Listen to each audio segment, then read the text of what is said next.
আরভিকে জামা কাপড় কেনার ব্যাপারে তার দাদু, দিদা, বাবা তিনজনই কিন্তু আমার উপরে ভীষণ ভরসা করে। আর স্বাভাবিক, একটা মার তো তার সন্তানকে কিভাবে দেখতে ভালো লাগবে সেই চয়েসটা সবার থেকে ঊর্ধ্বে থাকবে। এইটাই খুব স্বাভাবিক। তাই জন্য ওরা কখনোই ওর জন্য জামা কাপড় কেনে না। সবসময় টাকাটা আমার হাতে দিয়ে বলে যে তুমি বা তুই ভালো করে বুঝে শুনে ওর জন্য জামা কিনে দিস।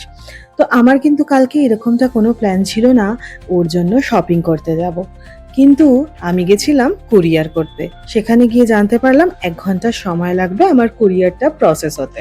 তাই জন্য ভাবলাম সময়টা নষ্ট করব আর বাড়ি ফিরে যাব না, একবারে কাজটা মিটিয়েই বাড়ি ফিরবো। সামনেই পেয়ে গেলাম একটা ফার্স্ট ক্রাই এর আউটলেট, আর সেখানে ঢুকে আমি পুরো অবাক।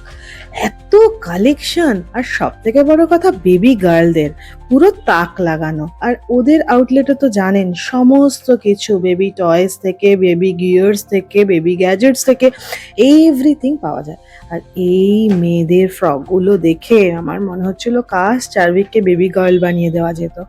মানে কি বলবো, কি সুন্দর ব্যাগও ছিল জানেন, কিউট কিউট হাতের রিস্ট ওয়াচ, তারপরে সানগ্লাস, কোনোটাই বাকি ছিল না। আমি চারভিকের জন্য কিছু সানগ্লাস দেখছিলাম। আসলে চারভিকের এখন আমাকে সানগ্লাস পরতে দেখে ওর একটু ইচ্ছে হয় মনে হয়, খুব হাসে খিলখিল করে আমার সানগ্লাসটা নিয়ে নিজে পরার চেষ্টা করে। কি কিউট কিউট ডিজাইন! ফাইনালি আমি চয়েস করে কেনাকাটা